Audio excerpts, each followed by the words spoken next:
Pozdrav svima i dobrodošli na Dorin kanal. Danas ću vam pokazati kako napraviti cheesecake koji ste mogli vidjeti na mom Instagramu. U stvari vidjela ste vjerovatno sliku na mom Instagramu.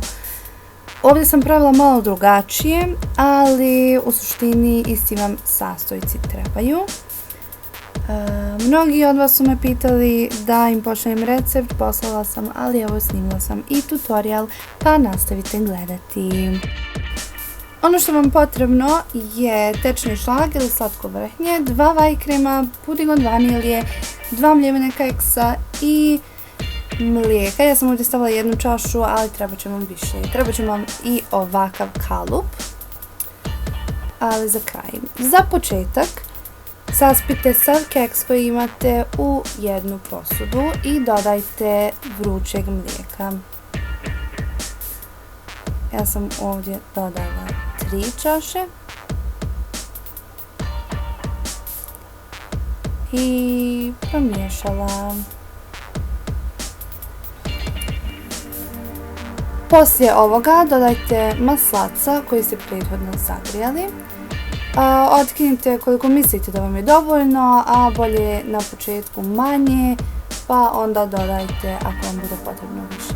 Ja sam ovdje otkinula otprilike odoka što kažu, zagrijala malo dok nije bilo tečno i ne dajte da prokuha. I promiješala i sasula u svoj keks. Dodala sam još malo mlijeka i pomiješala.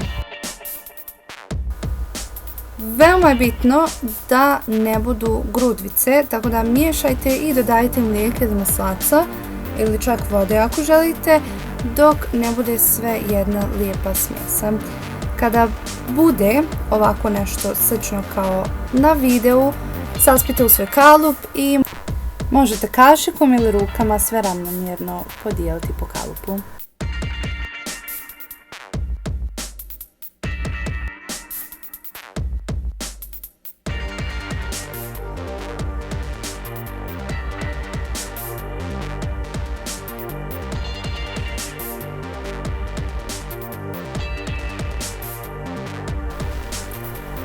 Ostavite to da odstoji, a u sljedeću posudu dodajte 2 vaj krema i ako želite jedan svježi sir, možete zamijeniti vaj kremom. Dodajte i pola litre šlaga, ovako tečnog, i izmješajte to. Možete viljuškom ili kaškom, nije potreban mikser.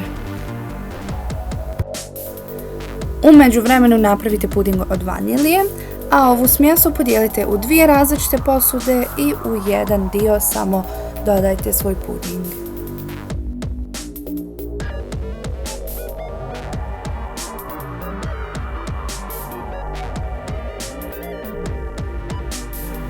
Dobro izmiješajte i stavite u kalup ovaj dio s pudingom kao prvi sloj.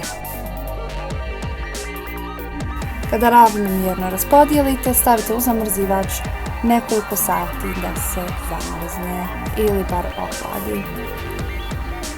Nakon sat, 2 uzela sam svoj kalup i dodala drugi dio smjese koji je prethodno bio ufrešturiran.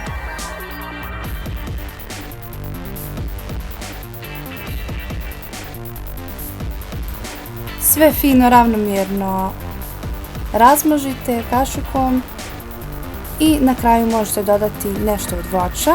Ja sam prije stavljala maline, a sada ću da stavim višnje.